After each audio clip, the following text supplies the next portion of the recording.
What's up, guys? It is Monday, December 30th, and this is the keep an eye out on video that I do every Monday.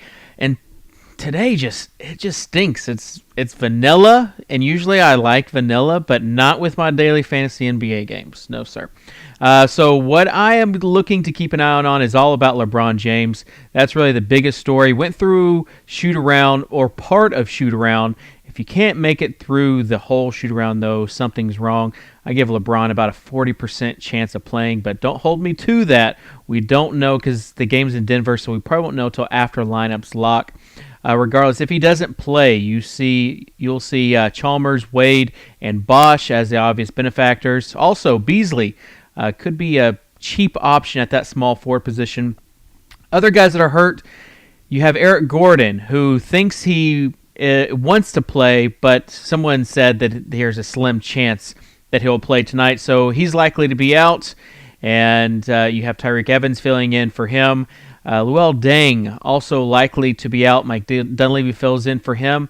And a guy that maybe not a lot of people are talking about, but Will Bynum becomes a guy that you need to at least look at if you're going cheap on the guards, maybe for tournament plays, because Stuckey is going to be out as well. And Bynum is minimum salary, and he is capable of filling it up. Not saying he will. I don't want to use him in my cash games, but for tournament games, you might want to take a look at him.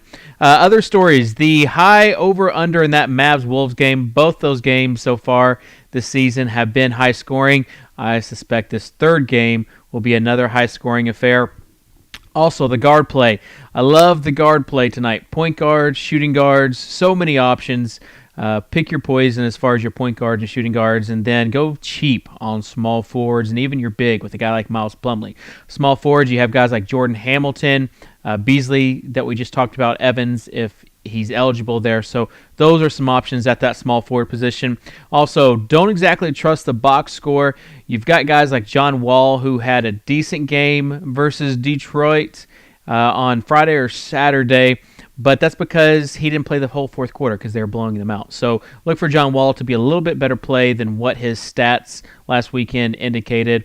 And you also have James Johnson, who a lot of people like with his cheap salary for Memphis, but he acquired over 20-something fantasy points in garbage time in the fourth quarter on Friday, so you can't really count on garbage time for James Johnson either.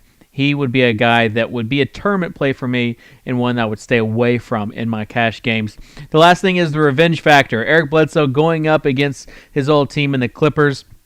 And then you also have, the name just left me. Don't do this to me. Don't do this to me.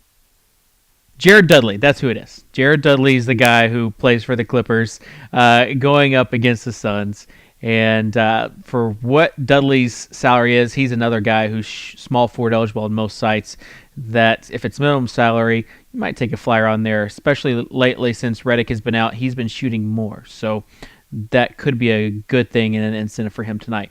Join us tonight if you love college football or even if you just like it and want to have something to do on January 1st to the 6th, because there are so many big tournaments. Tonight, 11 Eastern, I'll be with Ben Pritchett, Natural Slugger, and Davis Maddock, and we'll be covering all the bowl games because there's going to be a lot of tournaments starting on Wednesday. All right, we'll see you later.